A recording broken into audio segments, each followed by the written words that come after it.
Born in Santa Fe, a small Garifuna village near Trujillo on Honduras' northern coast, Miriam Miranda grew up immersed in the rhythms of her people. These rhythms would years later become the foundation of her activism. As a young child, she and her family left their ancestral home to work on banana plantations, seeking education and economic stability. In her late teens, Miriam journeyed to Tegucigalpa, enrolling in the public university. Amid the bustle of city life, she found purpose. She joined grassroots movements advocating for women in marginalized mestizo neighborhoods, listening closely to their stories and demands for justice. It was here that her feminist convictions flourished. A pivotal shift occurred as she turned her focus to her own heritage. Moved by the legacy of her Garifuna roots, a culture shaped by African Maroons and indigenous Arawak and Carib survivors, Miranda committed herself to defending the rights of her people. Miranda's passion found a perfect match in irvineP, the black fraternal organization of Honduras, established in the 1970s. By the early 2000s, she was executive coordinator, steering strategies to defend land, culture, and water from powerful interests. Guided by her leadership, Garifuna communities rebuffed tourism projects illegally imposed on their lands. Miriam notably led efforts that brought Canadian investor Randy Jurgensen to trial in Trujillo over a beachfront development. Rooted in preserving culture, she built a network of 6 community radio stations, including Faluma BM2, broadcasting Garifuna language, spirituality, music, and community issues. Even after it was torched in an arson attack in 2010, suspected to be tied to a luxury resort, the station rose stronger. Defending indigenous land in Honduras is dangerous.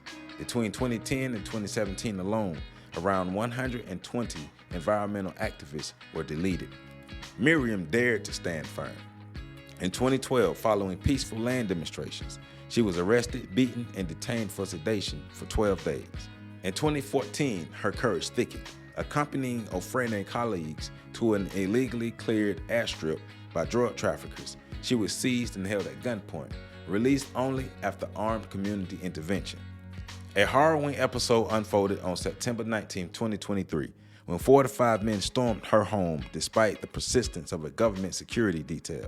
They threatened her life, promising to finish the deal if they returned.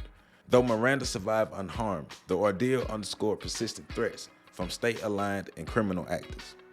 She endures ongoing harassment, death threats by phone in 2022, arbitrary arrest, and political protection propelled by her voice demands for justice for forcibly disappeared Garifuna land defenders.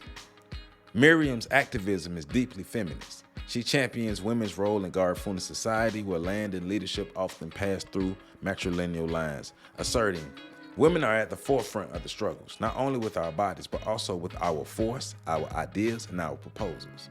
Her fight is not just legal, it's cultural. With radio, grassroots assemblies, and intergenerational projects, she weaves a community resurgence that keeps ancestral language, music, agriculture, and spirituality alive. Miriam's unwavering advocacy has drawn international honors. In 2015, she was awarded the Oscar Romero Human Rights Award and the International Food Sovereignty Prize. In 2016, she received the Carlos Escaleras Environmental Prize. In 2019, she received the Frederick Ebert Foundation Human Rights Awards. In 2021, she received the Letelier Moffitt Human Rights Award. Today, Miriam Miranda stands as a beacon of resistance. She continues empowering youth and women, defending ancestral lands, opposing extractive tourism and macro intrusion, and strengthening Garifuna cultural expression and food sovereignty, connecting local wisdom with global solidarity.